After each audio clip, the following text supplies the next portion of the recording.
Good morning, good afternoon, good evening. Wherever you are in the world, I want you to stop what you're doing. What I'm about to share could change the way you move, feel, and live for the rest of your life. Here is something most doctors will never say out loud. After 50, the single biggest cancer risk you carry is not your genes. It is your daily movement, or the lack of it. Specifically, how many hours a day you spend sitting still. I am Dr. Alan Mandell, a medical doctor who has spent decades studying the body. A landmark study published by the National Cancer Institute found that adults who sat for more than 8 hours a day had a 16% higher cancer risk than those who moved often. That is not a small number. That is 1 in every 6 cancers that did not need to happen. Now here is the important part. I am going to share 6 daily habits. Each one cuts a real cancer risk. The number one habit on this list is something you probably do every single morning without thinking. Researchers at Harvard Medical School now believe simple daily movement is one of the most powerful protective habits available to adults over 60. I am going to save that one for last. Before we begin, leave a comment below telling me how old you are. Tell me one habit you already do.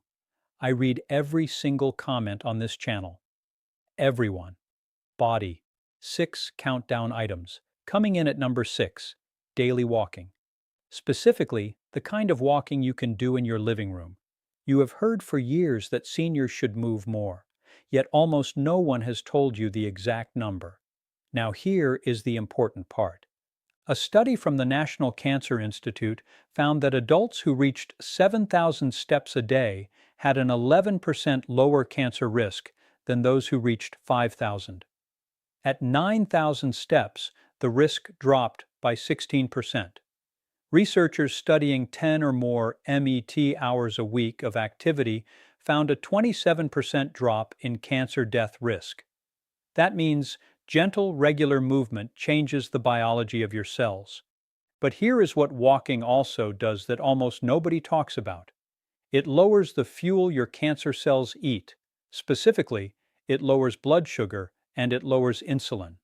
In plain English, walking quietly starves the cells that grow out of control.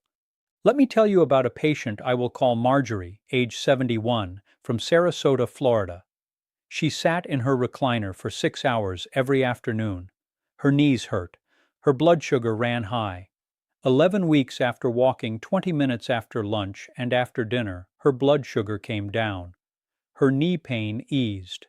She sent me a photo of her walking her granddaughter down the beach path. She cried when she told me. How much? How often? 2 short walks of 10 to 15 minutes. After lunch and after dinner.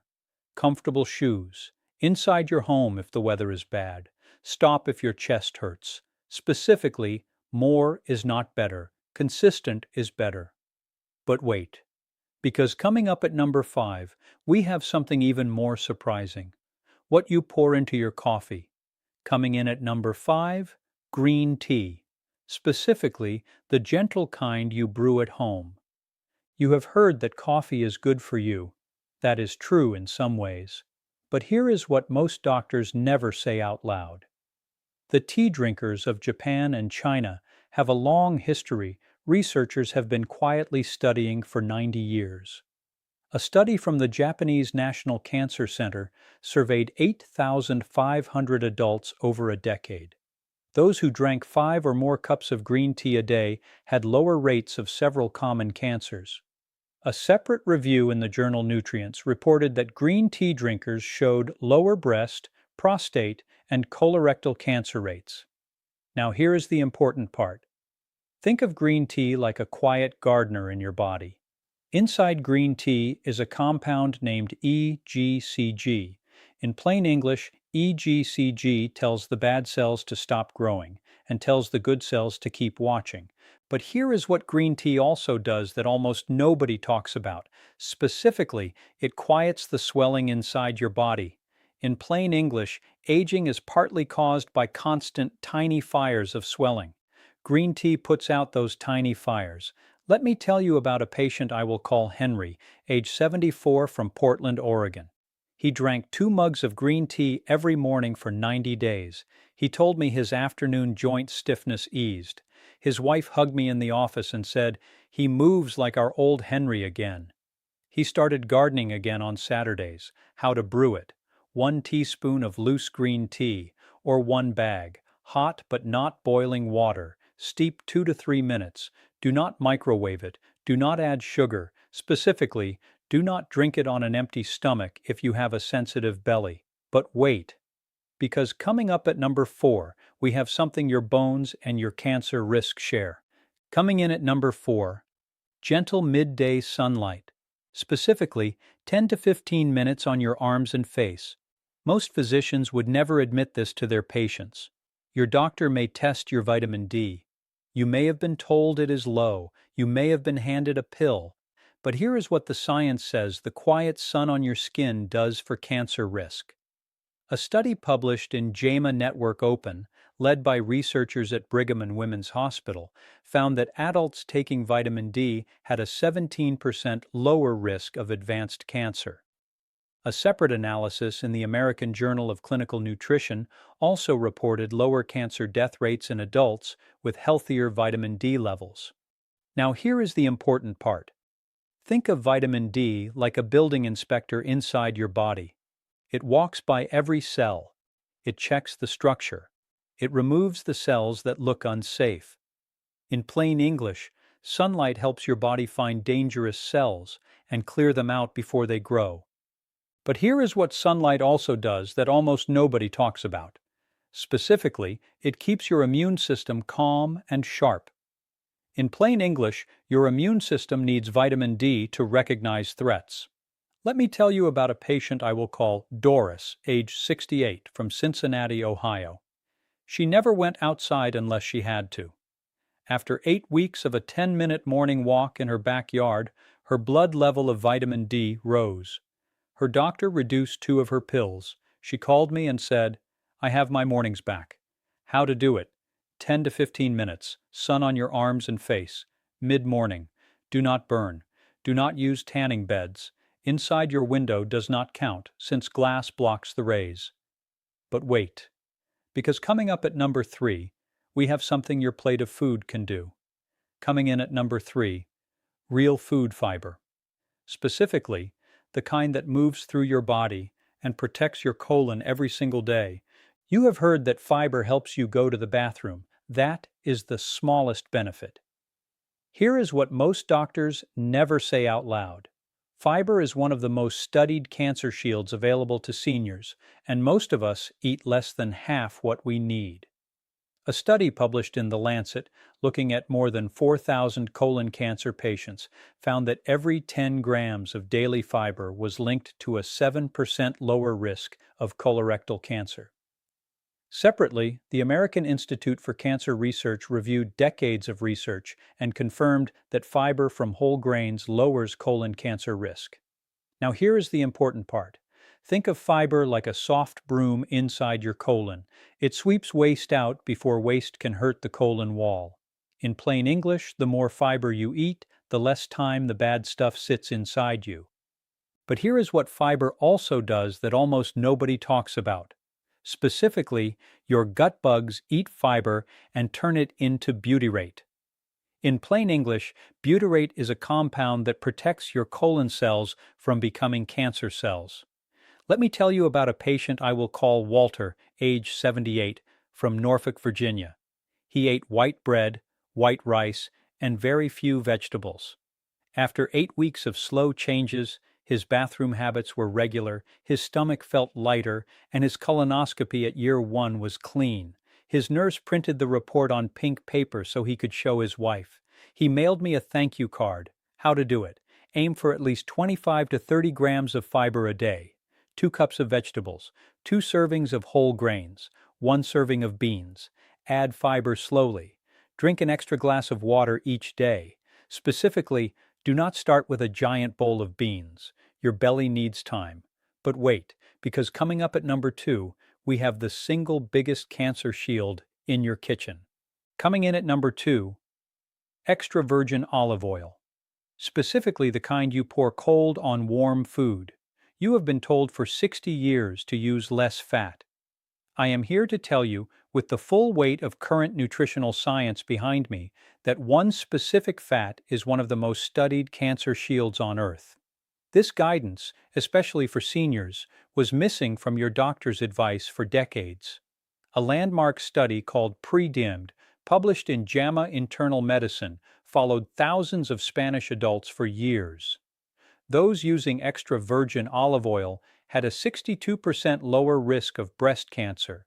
A separate large analysis linked olive oil to lower death rates from several cancers. Now here is the important part. Think of extra virgin olive oil like a quiet firefighter inside your body. It carries a compound named oleocanthal. In plain English, oleocanthal tells angry cells to calm down. Cancer grows best when the body is angry and inflamed. Olive oil quiets the anger, but here is what olive oil also does that almost nobody talks about. Specifically, it protects your brain and your heart. In plain English, the same oil that lowers cancer risk also lowers memory loss risk. Let me tell you about a patient I will call Linda, age 72, from Boise, Idaho. She cooked everything in butter for 50 years. After 12 weeks of replacing her daily butter with extra virgin olive oil, her cholesterol numbers improved, and she told me she felt a quiet kind of new energy. She wrote on my patient card, "I am sharper and calmer." How to do it? 1 to 2 tablespoons a day. Pour it cold over warm food after cooking. Do not heat it to smoke. Specifically, buy the darkest green glass bottle you can. Cold pressed. Store it away from light. Do not cook with cheap olive oil, but wait, because coming up at number 1, we have the daily habit that protects against the most cancers at once. Coming in at number 1, 8 hours of real night sleep. Specifically, sleep that begins before midnight. You have been told that sleep is for the weak.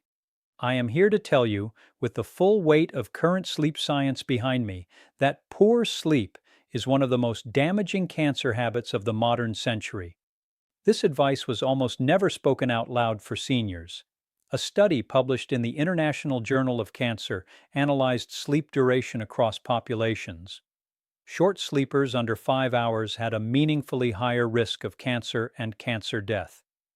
The American Cancer Society has reviewed similar patterns. Now here is the important part.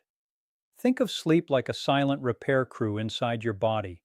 While you sleep, your cells clear out broken parts.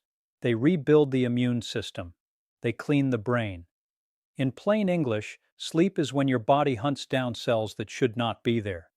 But here is what sleep also does that almost nobody talks about. Specifically, it sets your melatonin level. In plain English, melatonin is a hormone that protects your cells from turning into cancer cells.